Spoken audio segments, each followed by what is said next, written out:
everybody, welcome back to my series ranking and reviewing every Genesis song.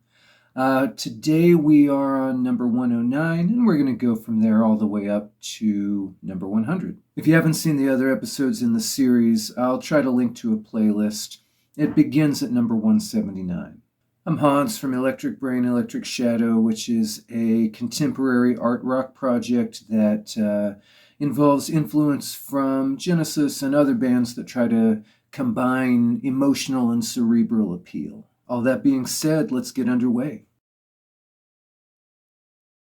So the Tom and Jerry theme and the relative brevity of this song make it easy, I think, to miss some very interesting details in the playing.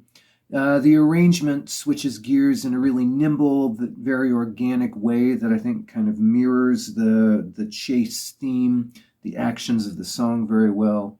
And the closing section evokes some real majesty.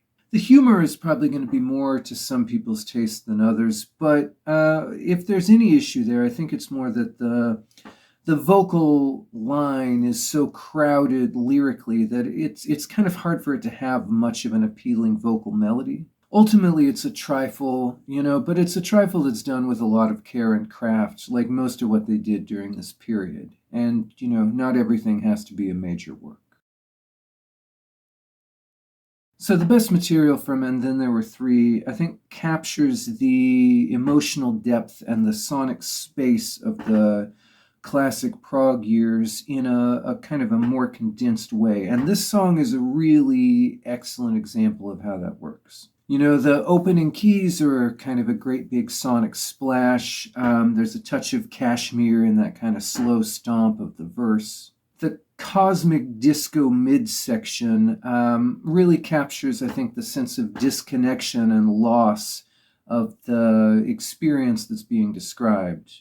And that midsection as well is full of really great lyrical detail that I think actually ends up redeeming a lyrical idea that maybe some people might not be that impressed by, right? So I love lines like, mother's milk still wet on your face, servants who leave their master's house are walking all the way. The song covers a lot of ground in a small span of time, and it takes a relatively pedestrian subject and, gives it this kind of sense of cosmic significance.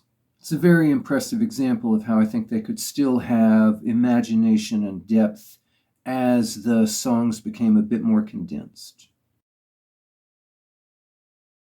This one, I think, has been maybe bumped up a bit in the ranking by the live version, which has a really nice guitar solo. It's one of Daryl's kind of shining moments in the catalog. Maybe the one moment in the whole catalog where his particular vision and voice as a musician come through least filtered by Mike. And the mock sermon following that is pretty funny. The video is maybe a bit too much, but the live recording of this, I think, really brings out the humor and energy that doesn't quite come across so much in the studio version. It's one of the most effective changes in the live stuff from this era.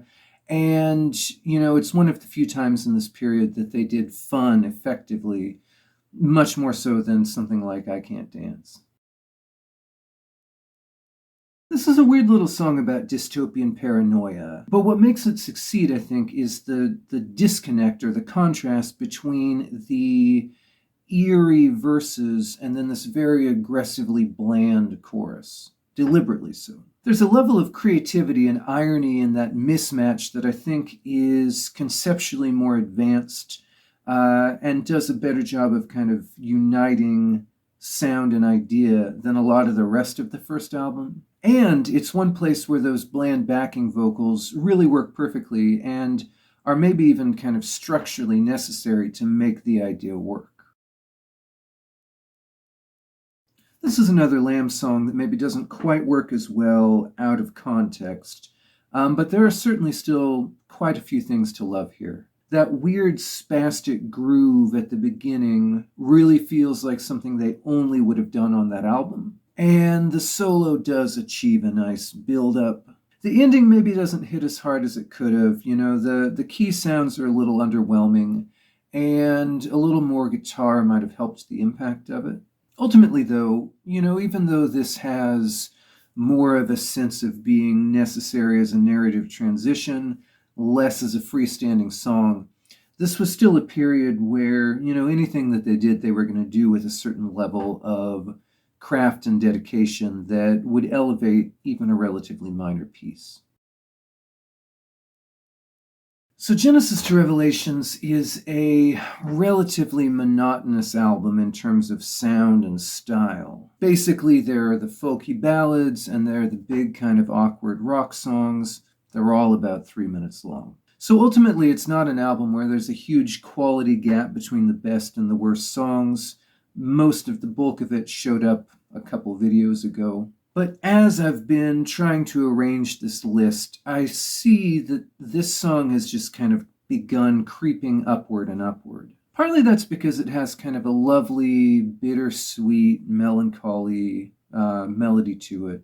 But also I think it's because it feels personal and emotionally authentic in a way that a lot of the rest of the album doesn't, right? And whether the band meant it this way consciously or not, I think for me, it's very difficult to hear this song and not think about the fantasy of kind of escaping the stifling social pressures of the English public school. That gives it, I think, a legitimate emotional power that a lot of the rest of the album doesn't, where a lot of the other things might be more kind of kitschy or strange. And those qualities make this a standout song on an album that overall doesn't necessarily have a lot of standouts. So the arrangement here feels a little bit underdone compared to a lot of other Duke tracks. It's probably not unfair that it ended up as a B-side. There's not any kind of truly distinct idea in the playing or the sonics, and there's no drums at all, which is rare, I think, for any period in their career, but especially for a little bit longer, more developed song like this. Now, the melody is lovely, and the lyric is poignant and mysterious, and even kind of suggests maybe some of a tie to the themes of the Duke Suite. So, with a little bit more development, I think this could have been a really, really effective piece, but it is still lovely in the form that it is. And of course, there was so much good material from this period that, not everything could get that level of attention.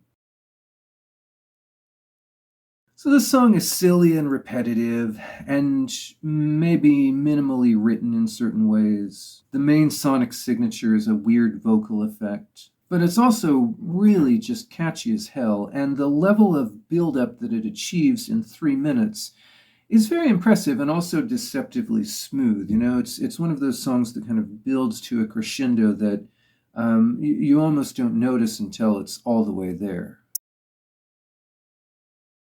This piece teeters, I think, on the brink of unintentional humor, or, maybe even topples pretty far into unintentional humor, depending on your taste. And the sound palette maybe doesn't quite have the character. The sound palette maybe doesn't quite have the bite to bring across the ideas that they're going for.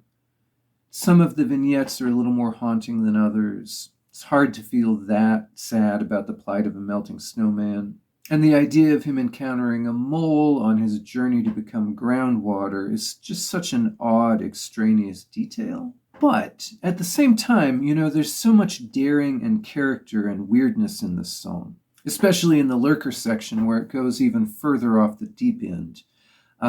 Literally, I suppose, if you believe that the Lurker is a submarine, as is the common theory. So there's a lot of creativity here. There are a lot of weird ideas. That main guitar riff, I think there's an interview where Mike talks about how that riff could have been a hit in another context.